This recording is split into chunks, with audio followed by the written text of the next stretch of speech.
에베소서 5장 1절부터 10절에 있는 말씀입니다. 그러므로 사랑을 받는 자녀같이 너희는 하나님을 본받는 자가 되고 그리스도께서 너희를 사랑하신 것 같이 너희도 사랑 가운데서 행하라. 그는 우리를 위하여 자신을 버리사 향기로운 제물과 희생 제물로 하나님께 드리셨느니라. 음행과 온갖 더러운 것과 탐욕은 너희 중에서 그 이름조차도 부르지 말라. 이는 성도에게 마땅한 바니라. 누추함과 어리석은 말이나 시동의 말이 마땅치 아니하니 오히려 감사하는 말을 하라. 너희도 정녕 이것을 알거니와 음행하는 자나 더러운 자나 탐하는 자 곧 우상 숭배자는 다 그리스도와 하나님의 나라에서 기업을 얻지 못하리니 누구든지 헛된 말로 너희를 속이지 못하게 하라. 이로 말미암아 하나님의 진노가 불순종의 아들들에게 임하나니 그러므로 그들과 함께하는 자가 되지 말라. 너희가 전에는 어둠이더니 이제는 주 안에서 빛이라. 빛의 자녀들처럼 행하라. 빛의 열매는 모든 착함과 의로움과 진실함에 있느니라. 주를 기쁘시게 할 것이 무엇인가 시험하여 보라. 아멘. 할렐루야. 우리 오늘 주일 아침에는 옆에 분과 인사할 때 한번 이렇게 인사해 보도록 하겠습니다. 어떻게 살고 싶으세요? 하고 인사해 보도록 합니다. 어떻게 살고 싶으세요?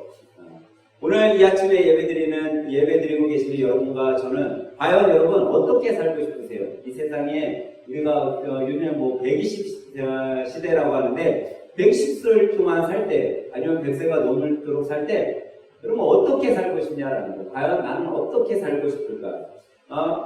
그럴 수 있겠죠. 목사님 그걸 말이라고 하세요. 잘 살고 싶죠, 당연히. 예, 맞습니다. 우리가 모두가 잘 살고 싶은 건 당연할 거예요.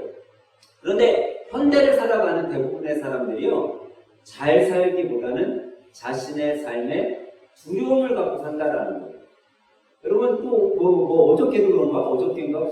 또 묻지마 범죄이 또 일어났더라고요. 묻지마 범죄이 계속 일어나. 대전에서도 일어나고 서울 압구정동에서도 일어나고 언제 우리 옆에서 묻지마 범죄가 일어날지 몰라요. 근데 만약에 여러분 그런 묻지마 범죄를 우리가 고민하고 생각하고 산다면 우리가 삶 속에 길을 갈 때도 얼마나 두렵겠어요. 그죠? 항상 두려움 가운데 살지 못할 수 있다는 거예요. 정말 사회가 이렇게 불안하고 또 어떻게 보면 정치인들은 더 개판친다라는 말도 있고 또 북한은 또 핵으로 계속 위협하고 러시아와 우크라이나는 전쟁이 아직도 끝나지 않았어요. 여러분 얼마 전에 우리가 이제 장마철에 며칠 장마가 좀 길었잖아요. 근데 이 장마철 잠깐 며칠 동안 비 많이 왔다고 하니까요. 그렇게 우리가 문명이 발달돼 갖고 잘 건물을 잘 졌다고 안전하게 졌다고 했지만 다 숲으로 돌아왔다라는 거예요. 지하차도에서 10명이 넘는 사람들이 목숨을 잃고 수없이 우리가 물질 발명 속에 잘 살다고 하지만 그렇지 못하고 살아가는 것을 볼 수 있어요. 그러면서 우리는 우리의 근심과 걱정만 점점 늘어간 삶을 경험하며 살아가고 있다는 거죠. 그러니까 현대인들은 오히려 삶을 잘 살기보다는 두려움과 고통 속에서 어떻게 살아가야 되지? 이런 낙심 속에서 살아가고 있다는 거예요. 그런 부분에 있어서 우리가요, 우리 자신에게 또 우리 삶 가운데 이 질문, 과연 나는 어떻게 살아야 될까라는 이 질문을 우리는 한번 던져봐야 된다는 거예요. 내 자신에게. 과연 어떻게 사는 것이 잘 사는 것인가? 우리가 어떤 모양으로 살아갈 때 그게 성공한 삶이고 그게 어떻게 보면 잘 사는 것인가 생각해 봐야 된다는 거죠. 근데 우리는 이 생각 속에 내 삶을 들여다보면 잘 사는 것 같아요? 못 사는 것 같아요? 대부분의 사람들이 나는 잘 못 사는 것 같아요. 근데 왜 그럴까요? 우리가 보고 있는 것 때문에 그렇다라는 거예요. 수많은 매스미디어를 보면 연예인들이 나오고 또 드라마를 보면 잘 사는 사람들이 나와요.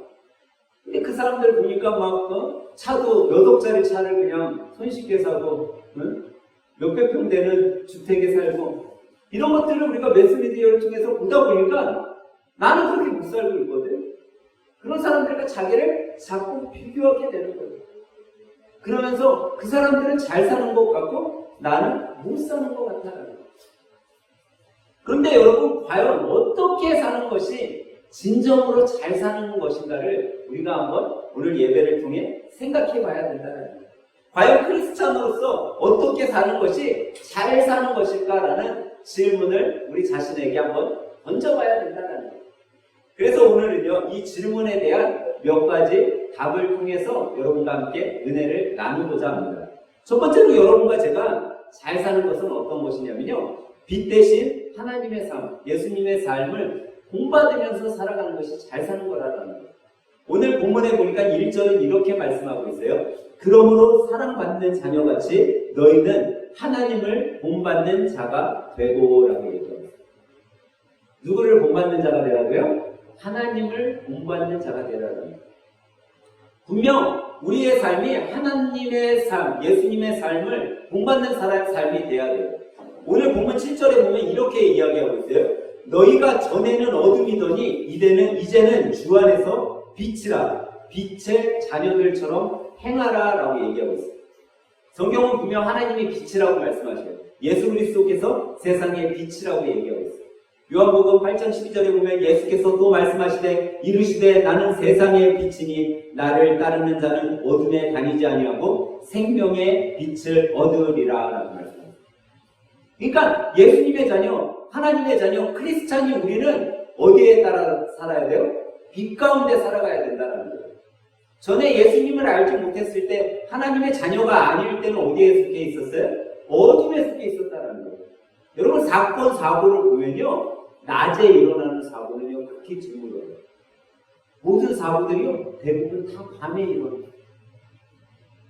그냥 퍼센테이지로 또 따지자면요, 한 7대3, 8대2. 이 정도로 밤에 많은 일들이 일어나요. 그래서 종종 이런 얘기예요. 밤이 어둠의 세력이 기승을 하고, 낮에는 빛의 세력이 이제 장악한다, 이런 얘기들이 있는데, 여러분, 겉으로 그런 그냥 세상적인 부분에서만 봐도요, 어둠은요, 좀 힘들고 어렵고 혼탁하고 음행이 한치는 그런 것들이 어둠 속에서 일어난다는 거예요. 근데 우리가 전에는 어둠의 자녀였다는 거예요. 우리도 악을 행하면서 그게 악인지 선인지조차 구별하지 못하고 나의 이득이라면 행했었다라는 거예요. 종종 사람들이 그래요. 부유하게 사는 거, 잘 사는 거, 그거 범죄 저지르면 잘 살 수 있어. 근데 내가 범죄 안 저지르를 입고 그냥 바르게 살라고 이렇게 사는 거야. 그렇게 종종 얘기하는 거 여러분 들어보셨죠? 근데 여러분, 과연 진짜 바르게 사는 거, 진짜 잘 사는 것이 뭐냐는 거예요.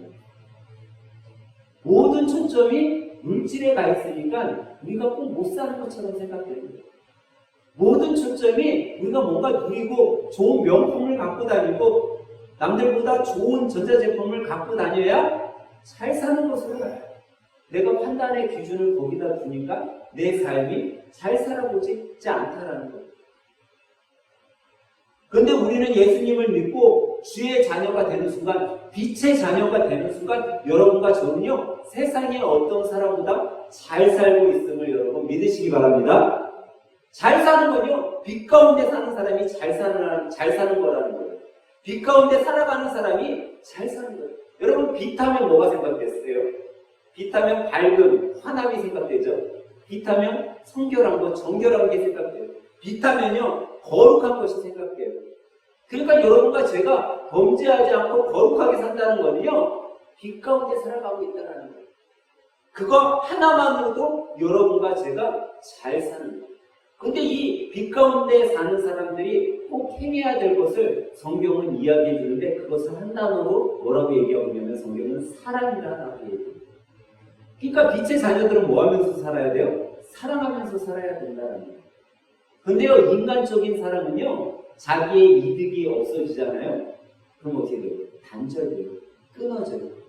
저 사람하고 나하고 사랑하는 관계로 살았어. 근데 내 이득이 없잖아요. 그러면 그 사람하고 단절해요.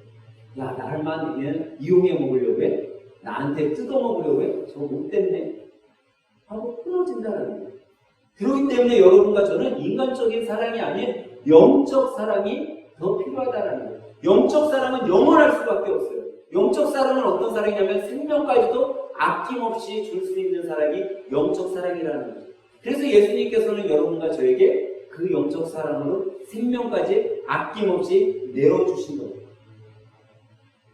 여러분들도 주위에 있는 사람들을 사랑하며 살아가시길 예수님의 이름으로 간절히 축원합니다. 근데 우리가 살다 보면 잘 사랑이 안 되는 사람들 있잖아. 정말 사랑해야 되는데 저 인간을 보면 왼수가 없고 저 인간을 보면 어떻게 사랑하고 싶은 생각이 전혀 안 드는 사람들이 있어요. 근데 그런 사람들까지도 사랑하려면요, 어떻게 해야 되면 우리 주위에 내가 사랑할 수 있는 사람들을 넓혀가면 돼요. 처음에는 우리 가족들은 좀 사랑하기 좋잖아요. 쉽잖아요. 가족들을 사랑하고 또 우리 가족들하고 친한 사람들을 사랑하고 그러다 보면 조금씩 넓혀져 가면서 내가 정말 사랑할 수 없었을 것 같은 그 사람까지도 사랑할 수 있는 마음이 넓어집니다. 근데 이 사랑하는 방법에는요, 많은 것들이 있지만 특별히 여러분들과 제가 사랑하기 좋은 방법은 한 가지 있어요. 세상 사람이나 크리스찬이나 여러분, 물질에는 사람들이 민감해요. 선물에는 민감해요. 그러면요, 뭘 해야 돼요? 우리가 물질과 시간을 들여서 그 상대를 사랑해야 된다는 거예요. 성경은 이렇게 말씀하고 있어요. 마태복음 6장 21절에 보면 내 보물이 있는 곳에 내 마음도 있느니라. 여기서 보물은 물질을 뜻하는 거예요. 내 물질이 있는 곳에 내 마음도 있다는 거예요. 그러니까 내가 물질을 들여서 그 사람을 좀 사랑하게 되면 내가 물질을 썼기 때문에 그 사람한테 좀 더 신경이 가고 그 사람을 사랑하는 마음이 조금씩 넓어진다는 거예요. 그러면 그것을 나누는 순간부터 여러분은 내가 싫어했던 사람들까지도 사랑하기 시작하게 되는 거예요. 왜 성경에 분명 말씀했잖아요. 내 물질이 있는 곳에, 내 보물이 있는 곳에 뭐가 있다? 내 마음이 있다. 여러분 연애할 때 사랑하는 사람에게 선물 사줘 보셨어요? 연애할 때 다 잊어버렸어요? 생각도 안 나세요? 연애할 때는 그냥 선물을 사줘도 아까워 안 아까워요? 안 아까워. 다 아까운다고 그래요. 표정들이 연애할 때 선물 주면서도 아까워했나 봐.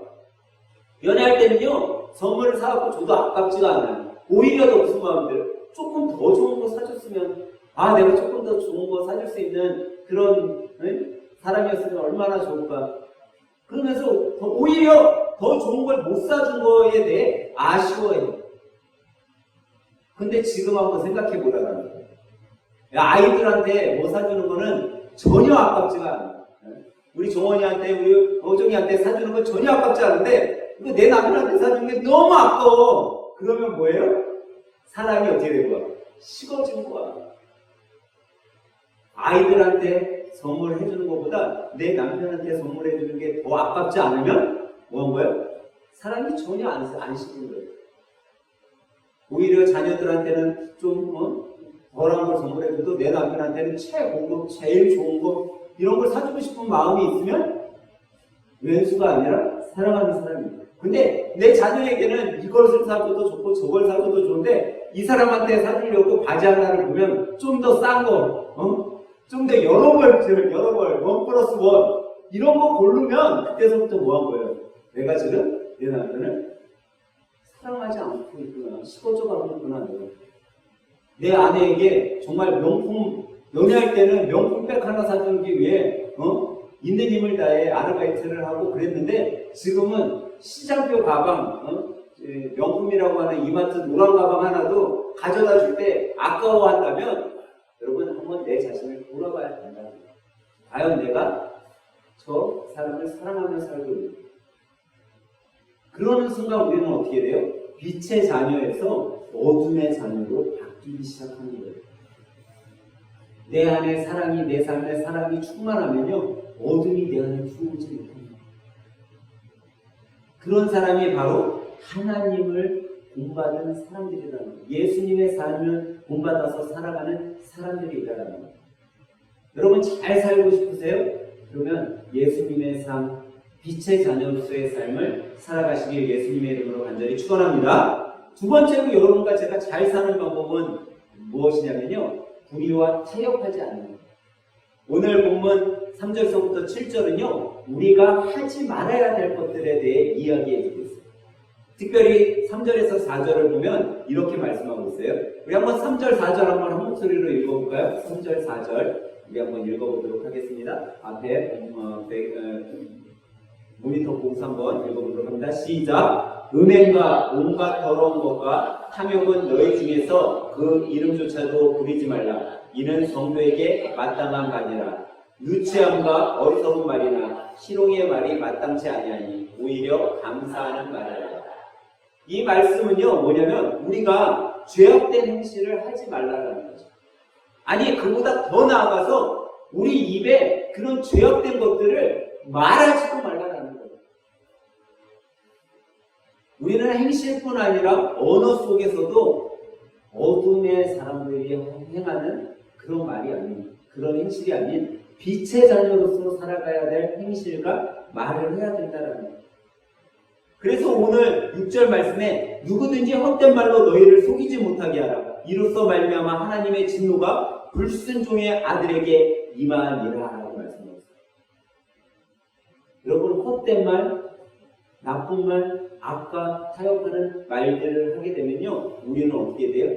하나님의 진노가 임합니다. 그래서 우리는 우리의 행실뿐 아니라 우리의 언어도 좋은 언어를 써야 돼요. 좋은 말을 해야 돼요.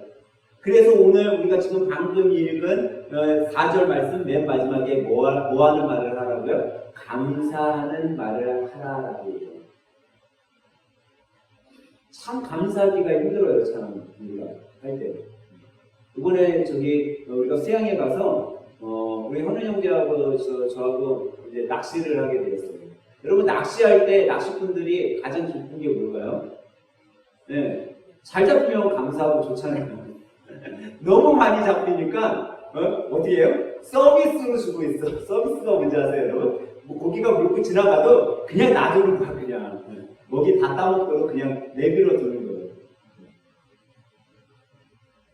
근데 고기가 만약에 안 잡힌 곳에서 어쩌다 한 마리 입질이 들어오면 어떻게 했겠어요? 어떻게 해서든지 잡아내기 위해서 눈을 부릅뜨고 타이밍을 맞춰서 잡아냈을 거예요. 근데 우리는요, 삶의 풍요로울 때는요, 별로 감사가 안 나타나요. 나에게 많은 것들이 소유되고 많은 것들을 누릴 수 있을 때는요, 감사가 잘 안 돼요. 오히려 없고 힘들 때 하나가 더 생기면 그때는 감사가 넘쳐요. 근데 여러분 한번 우리가 입장을 바꿔서 생각해 보자고요. 하나님께서 여러분들에게 많은 것을 주셨어요. 많은 것을 막 주셔. 근데 이 내 자녀라고 하는 녀석들이 내가 이렇게 많은 걸 주는데 감사라고는 하질 않는 거야. 오히려 당연한 것처럼 삶을 생활을 해요. 그러면 어떻게 하겠냐. 여러분들이 여러분 자녀에게 정말 그 시대마다 나오는 최고의 전자제품들, 휴대폰을 선물로 줘요. 매번 바뀔 때마다 주고 있어. 근데 얘네들이 전혀 감사하지도 않아. 이거는 부모로서 당연히 나한테 해줘야 되는 것들이야 라고 생각한다면 여러분은 어떻게 하겠냐는 거예요. 근데 오히려 없는 중에 그래도 힘을 내서 엄마 아빠가 좋은 선물 최고도 아닌 그냥 좀 이월된 상품, 지나간 전자제품을 사줬는데도 얘가 너무 기뻐하고 너무 감사해하면 어떤 생각이 들겠냐는 거죠. 아마 지나간 2월 상품을 주고 지나간 휴대폰을 사서 줬어도 그 다음번에 어떻게 하세요? 야 정말 우리 애들은 너무 감사하니까 다음번에 정말 신형으로 사줘야지, 다음번에는 정말 좋은 거 사줘야지 하는 마음이 안 들겠냐는 거죠. 근데 우리는 그렇게 살고 있지 못하다는 거예요. 하나님의 자녀로서 빛의 자녀로서 살아간다고 하면서도 자꾸만 불의와 타협하려고 한다는 거죠. 근데 불의와 타협하면 잘 사는 것 같아 보일지 모르지만 그렇지 않다라는 거예요. 그곳에 뭐가 임해요? 하나님의 진노가 임한다는 거예요. 분명히 하나님께서는 말씀하셨어요. 불의와 타협한 자들, 불의 가운데 행하는 자들, 그들에게는 하나님의 진노가 임할 것이다 라고 약속하셨다는 거예요. 세상과 타협한 자들과 여러분 함께, 오늘 본문에는 함께 그들과 잊지 말라고 했어요. 그러니까 그거 다시 말해서 불의한 일을 저지르는 자들하고는 사귐을 가져서도 안 된다는 거예요. 그래서 제가 지난주에 얘기했잖아요. 네, 장로님들, 권사님들이 제가 청년 때만 해도 우리 기독교 청년들이 믿지 않는 청년하고 사귀거나 아니면 결혼하려고 하면요, 장로님, 권사님들이 와서 반대했어요. 왜 저러고 믿지 않는 사람하고 교제를 나누고 결혼하려고 하고 큰일 나는 거라고 막 그럴 정도였어요. 근데 왜 그랬을까? 왜 그분들이 그렇게 막았을까? 생각해 보면요, 그런 것들인 거예요. 하나님 말씀에 어둠의 세력, 어둠의 자녀들과 타협하지 말라는 거는 그들과 함께하지 말라는 거예요. 그들과 함께하지 말라는 것은 빛의 자녀답게 살아가라는 거죠.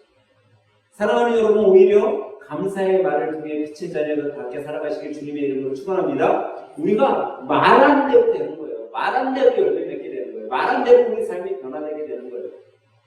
죽겠다 하면요, 정말 죽을 일만 생기는 거예요. 근데 살겠다 하면요, 살 일이 생기는 거예요. 세 번째로 여러분과 제가 어떻게 살아야 잘 사는 삶일까요? 그것은요, 좋은 열매를 맺는 삶을 살아야 된다는 거예요. 오늘 9절에 보니까 이렇게 말씀하고 있어요. 빛의 열매는 모든 착함과 의로움과 진실함에 있느니라 라고 얘기하고 있어요. 여러분, 사과나무에는 뭐가 열리죠? 포도나무에는 뭐가 열려요? 우리가 그 열매를 보니까 그 나무의 이름을 알게 됩니다. 열매를 통해서 나무가 있는 거죠. 여러분들 어떻게 그렇게 잘 아세요? 사과나무에는 사과가 열리고 다들 가수원하고 계세요? 아니잖아요. 우리 가수원 안에도 열매를 보면 그 나무가 뭔지 알고 있어요. 그런데 좋은 나무에 좋은 열매가 열리는 거예요. 똑같은 방울토마토를 맺히는 나무라 할지라도 똑같이 방울토마토가 맛있어요? 달라요? 나무마다 다 맛이 달라요. 이번에 영월에 갔는데 영월에서 방울토마토를 따줬어요. 그래서 먹는데 어떤 것은 좀 싱거운 게 있고요. 어떤 것은 정말 달고 맛있는 게 있어요. 아마 똑같은 고랑에서 이렇게 심었을 거예요. 똑같은 물을 주고 똑같은 양분을 주고 그랬을 텐데 맛이 다 달라요. 왜 그럴까요? 나무가 다르기 때문에. 좋은 나무는 좋은 열매를 맺을 수밖에 없는 거예요. 여러분과 저는요, 하나님께서 선한 나무로 이 땅에 보내주셨어요. 그럼 우리는 어떤 열매를 맺어야 돼요? 선한 열매, 아름다운 열매, 좋은 열매를 맺어야 된다는 거예요. 근데 우리는요, 선한 열매, 좋은 열매를 맺기보다는 자꾸만 나쁜 열매의 삶을 따라가고 있어요. 자꾸 나쁜 열매의 삶에 같이 들어가서 그들과 함께 동행하려고 한다는 거예요. 그러면 우리의 삶이 어떻게 돼요? 잘 사는 삶 같아 보일지 몰라도 우리의 삶에 진노가 있는 거예요. 여러분요, 범죄한 사람들은요, 두 다리 뻗고 못 자요. 범죄한 사람들은. 범죄한 사람들은 언제 자기가 경찰들에게 붙잡힐까? 언제 무슨 일 당할까? 항상 뒤를 쳐다보고 다닌다잖아요. 그리고 누가 자기만 눈만 마주치면 도망가는 거예요. 제가 얼마 전 뉴스를 봤는데 어떤 학생이 여학생인가 봐요. 여학생인지 여자 청년인지 스마트폰을 잊어버린 거예요. 그래서 경찰에 신고를 했어요. 근데 경찰차가 와가지고 그 주위를 이렇게 한번 경찰관들이 내려서 돌고 있었어요. 근데 저쪽에서 걸어오던 어떤 남자가 이 경찰들과 눈이 딱 마주치더니 갑자기 턴을 하는 거예요. 그러니까는 이 같이 2인 1조로 순찰하던 경찰관 한 분이 옆에 사람한테 얘기한 거예요. 저 사람 우리하고 눈 마주치자마자 돌아서 도망가는데 그래서 쫓아갔어요. 잡아보니까 스마트폰 훔쳐가는 사람이 아니라 뭐하는 사람이냐면 불법 체류자였던 거예요. 이 친구가. 근데 경찰과 눈이 마주치니까 제가 겁을 먹고서 도망치기 시작했어요. 그래서 잡혀가지고 다시 공국으로 송환 당했어요. 왜 그랬을까? 자기가 범죄하고 있으니까요, 두려운 거예요, 삶이. 자기가 아무 나쁜 거 스마트폰 훔친 거 아니잖아요. 근데 그냥 경찰관과 눈 마주치는 순간 자기가 불법 체류자니까 자기 검문하면 이거 흩으려고 하는 거 아니야? 그러니까 재료 겁먹고선 도망치다가 잡혔어요. 여러분, 어둠의 자녀들은요, 항상 불안과 초조 속에 살아가는 거예요. 아무리 떵떵거리며 아무리 좋은 것들을 누리며 살아간다 할지라도 그 내면에는요, 항상 불안과 초조가 있는. 근데 우리 빛의 자녀들은요, 항상 빛 가운데 살아가니까요, 그런 초조가 없어요. 그런 불안이 없어. 불안과 초조가 있는 사람들은요, 삶 속에서 뭐가 있는지 알아요? 범죄가 있는 거예요. 범죄의 열매만 맺게 되는 거예요. 자꾸 나쁜 것만 만들어가는 거예요. 그런데 빛의 자녀들은요, 내가 항상 편하고 내 마음이 두려움이 없으니까 항상 좋은 열매를 맺게 되는 거예요. 아름다운 열매를 맺게 되는 거예요. 삶 속에 유머가 있고 삶 속에 웃음이 있고 그 사람이 가는 곳에는 활력이 넘치고 그 사람이 가는 곳에는 사람들이 인정을 해주고 정말 좋아, 정말 기뻐. 이런 것들이 뭐냐면 꼭 어떤 과실을 맺어서 열매가 아니라 내 삶을 통해 누군가가 기뻐하고 내가 가는 곳에 웃음이 있고 내가 가는 곳에 사람들이 더 친목해서 모임이 이루어진다면요, 여러분과 저는요, 우리의 삶 속에서 선한 열매, 좋은 열매를 맺고 있는 거예요. 성경은요, 그래서 우리들에게 이 열매를 맺으라고 이야기를 하면서 기본적으로 9가지 열매를 우리들에게 이야기해 줬어요. 갈라디아서 5장 22절에 보면요, 이렇게 말씀하고 있어요. 오직 성령의 열매는 사랑과 희락과 화평과 오래 참음과 자비와 양성과 충성과 온유와 절제입니다. 이 9가지의 열매를 이야기하는데 여러분 이렇게 보니까요, 한 반이 어떤 건지 아세요? 반이 인내해야지만 맺을 수 있는 열매라는 거예요. 여러분 부부간에 아니면 자녀들과의 관계가 여러분 좀 어떻게 보면은 불화가 있고 단절이 있으면요, 이 9가지의 열매 중에 여러분들이 반을 못하고 있는 거예요. 좋은 열매, 기쁨의 열매를 맺으려면 이 9가지의 열매를 맺어야 되는데 그 중에 봤더니 여러분 사랑은요 어떻게 보면 쉽게 할 수 있는 거예요. 그런데 여러분 사랑보다 오래 참음, 하루 이틀 참는 게 아니라 얼마큼 참으라고요? 오래 참으라는 거예요. 이게 성령의 열매라는 거예요. 이게 좋은 열매라는 거예요. 오랫동안 충성하라는 거야. 자녀들에게 충성하고 아내에게 충성하고 이웃에게 충성하라는 거예요. 그래야 좋은 열매를 맺는다라는 거예요.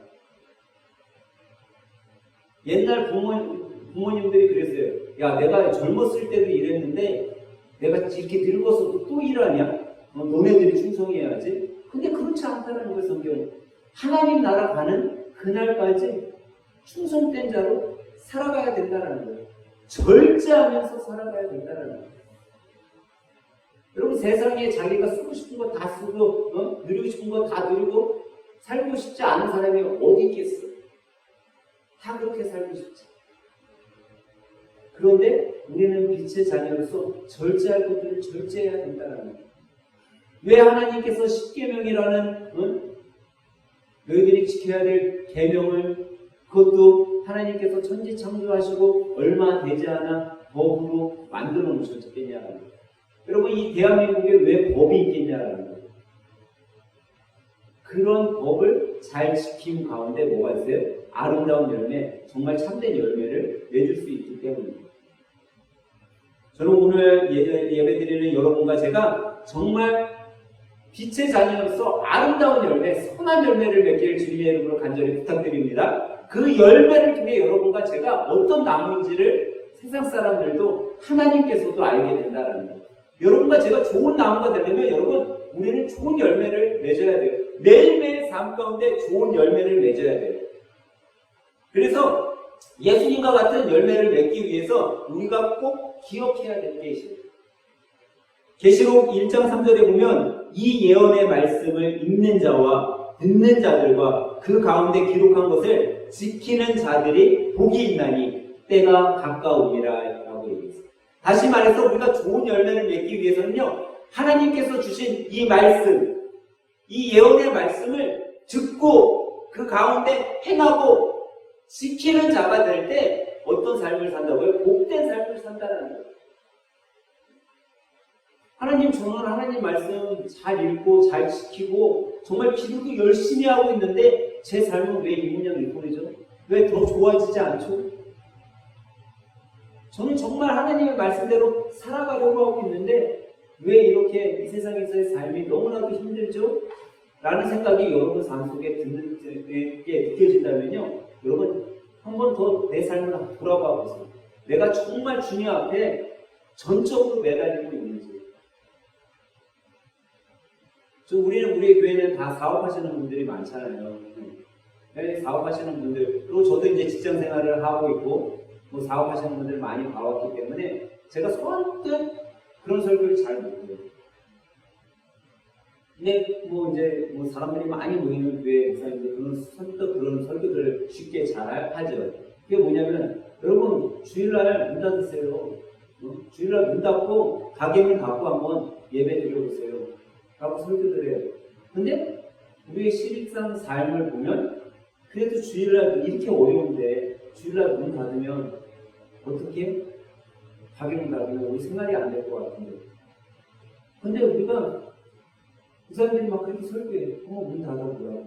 닫고서 믿음으로 행해보라고. 그리고 대신에 성경에 나온 대로 6일 동안은 열심히 일하라고. 그렇게 설교를 해요.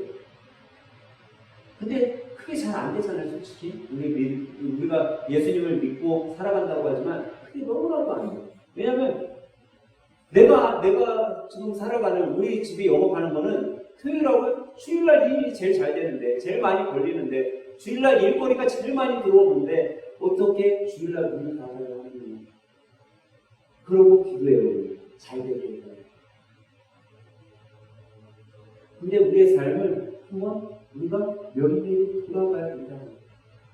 과연 내가 주님 앞에 합당한 열매를 맺고서 살아가면서 복되게 살게 해달라고, 나도 좀 잘 살고 싶다라고, 우리 사업장이 좀 잘 됐으면 좋겠다라고 나는 기도만 하고 있지 않는가. 한번 되돌아봐야 된다라는 거예요. 내가 우리 자녀들과 정말 행복하게 살고 싶은데, 우리 아내와 남편과 정말 행복하게 살고 싶은데 나는 절제하지 못하고 내 고집만 피우고 내가 하고 싶은 대로 이게 옳다라고 생각하면서 우리의 자녀를 대하고 우리의 아내와 남편을 대하고 있지는 않은가, 우리가 생각해 봐야 된다는 거죠. 여러분, 나무가 좋아야 좋은 열매를 맺는 거예요. 나는 나무라는 거죠. 여러분과 저는 나무인데 내 나무는 제대로 갖고 가지 못하면서 항상 내 가지에 달려있는 열매만 좋은 열매가 맺기를 우리는 바라고 있지 않나. 우리의 삶을 되짚어 봐야 된다는 거예요. 저는 종종 그런 것들을 많이 봐요. 그러니까 저도 이제 이게 사람마다 좀 다른데, 대부분의 사람들은요 이제 사회생활할 때 한 50% 정도의 자기 실력을 써요. 좀 많이 쓰는 사람들이 한 70%를 발휘한다고 하고, 이제 자기 사업체인 분들은 뭐 80%, 90% 이상을 해야지 유지를 하니까 힘써 일하잖아요. 근데 대부분의 직장 생활하는 사람들은 70% 이상을 하질 않는다. 그런데 그나마 눈치가 빠르고 좀 재능이 있고 또 남보다 좀 열정이 있는 분들은, 그래도 자기가 그런 기질을 갖고 있으니까요, 남들은 뭐 최선을 다해야지, 사회일 할 때 최선을 다해야 70%를 하는데 이런 분들은 그냥 대충 해도 70%를 하는 거예요. 그러면 이 70% 정도 자기가 실력 있는, 재능 있는 분들이 이 50%밖에 안 하는 사람들 보면 어떤 생각이 들겠어요? 야, 왜 쟤는 저렇게 일을 안 해? 저거 이렇게 놀기만 해. 이렇게 보이는 거예요. 그러면 그때서부터 나와 비교하기 시작해요. 야, 쟤는 일도 안 하면서 뭘 그럴까봐? 쟤는 일도 안 하면서 야, 저런 애를 어떻게 했어? 그러면요, 그 사람을 어떻게 돼요? 비판하기 시작하고 그 사람과 멀어지기 시작하는 거예요. 왜? 그 기준점을 누구에게 뒀어요? 나에게 뒀기 때문에. 내가 이 정도 하는데, 내가 엄마가 이렇게 노력하는데 너희들 왜 안 따라줘? 아빠가 이렇게 열심히 나가서 수고하고 땀 흘려서 너희들 교육하는데 너희들 왜 안 따라줘? 그 기준을 나에게 뒀기 때문에 가정에 화목이 없고 부부간에 화목이 없는 거예요. 여러분, 모든 것을 다 내려놓기 시작하면요, 그때서부터 그 내려놓은 가운데 하나님이 일하시는 거예요. 내가 내려놓지 않으면요, 절대 하나님이 일하시지 않으십니다. 내가 다 내려놔야지 그때 일하시는 거예요. 내가 정말 굶어서 죽을 것 같잖아요. 굶어서 죽을 것 같아도요, 그 속에서 하나님이요 저를 살려주신대요. 우리 집에 돈 한 푼 하나 없어서 우리 애들 교육 못 시킬 것 같잖아요. 근데 하나님은 우리 집에 아무것도 없는데 그 자녀들을 오히려 부잣집 자녀들보다 더 잘 교육시켜 주신다는 거예요. 저는 오늘 예배드리는 여러분들이 이런 경험을 좀 했으면 좋겠어요. 야, 내가 정말 죽어라 열심히 일하는데 왜 안 될까? 이게 아니라 내가 하나님 앞에 죽어라 기도했더니 하나님이 이 어려운 중에도 날 살려주시네. 내가 아이들 잘 되라고 수십 개의 학원을 보내서 아이들이 잘 되는 것이 아니라 내가 그냥 하나님 앞에 우리 자녀들을 놓고 죽어라 기도했더니 하나님이 우리의 자녀들을, 우리 집 자녀를 키워주시는 그런 경험을 여러분들이 삶 가운데 하길 주님의 이름으로 간절히 축원합니다. 그게 바로 여러분들의 삶 속에서 여러분들이 좋은 열매를 맺는 거예요. 내 잣대를 나에게 두는 것이 아니라 내 잣대를 하나님 앞에 둘 때 우리의 삶이 변화됨을 여러분 믿으시기 바랍니다. 우리 다 함께 본문 10절을 한 목소리로 읽어볼까요? 본문 10절 다 함께 읽어보도록 하겠습니다. 본문 10절? 잠들었어요. 본문 10절 보면은 주를 기쁘시게 할 것이 무엇인가 시험하여 보라라는 말씀입니다. 우리 한 목소리로 한번 읽어볼게요. 시작! 주를 기쁘시게 할 것이 무엇인가 시험하여 보라. 여기 보니까 주님을 기쁘시게 할 것을 시험하러 보라라는 이 말씀은요, 다시 말해서 믿음의 자녀들이 주님을 기쁘시게 할 일이 무엇인가 한번 살펴보라라는 거예요. 여러분과 저의 삶 속에서 과연 내가 무엇을 할 때 하나님께서 기뻐하실까? 내가 무엇을 할 때 정말 예수님께서 기뻐하실까? 그것을 여러분 한번 생각해 보라라는 거예요. 그리고 내가 그 하나님의 기쁨이 된 일들을 행했을 때 과연 내 삶이 어떻게 변하게 되었는지 경험해 봐야 된다는 거죠. 저는 오늘 말씀을 들은 여러분들께서 이번 주를 살아가실 때 과연 주님을 기쁘시게 하는 삶이 무엇일까 생각해 보면서 여러분들이 그런 것들을 행했을 때 내가 이거 행하면 예수님이 기뻐하실까? 내가 이거 하면 예수님이 기뻐하실까? 아마 기뻐하시겠지 하고 행했을 때 과연 어떤 삶이 나에게 경험되어졌는지를 이 한 주 동안 짧지만 이 한 주 동안 여러분들이 경험하면서 그래 하나님께서는 나에게 약속하신 대로 좋은 열매를 맺기를 원하시는구나 라는 그 삶을 경험하셔서 정말 이번 한 주가 여러분과 저의 삶에 복된 삶으로 정말 잘 사는 삶으로 우리 인생에 있어서 정말 내가 2023년도 8월 첫째 주 너무나도 잘 살았구나 하는 우리 인생에 정말 생각이 되는, 깊이 생각되는 그런 한 주로 살아가시길, 그런 한 주의 기쁨을 누리며 살아가는 믿음의 성도들이 되시길 예수님의 이름으로 간절히 축원합니다. 기도하겠습니다.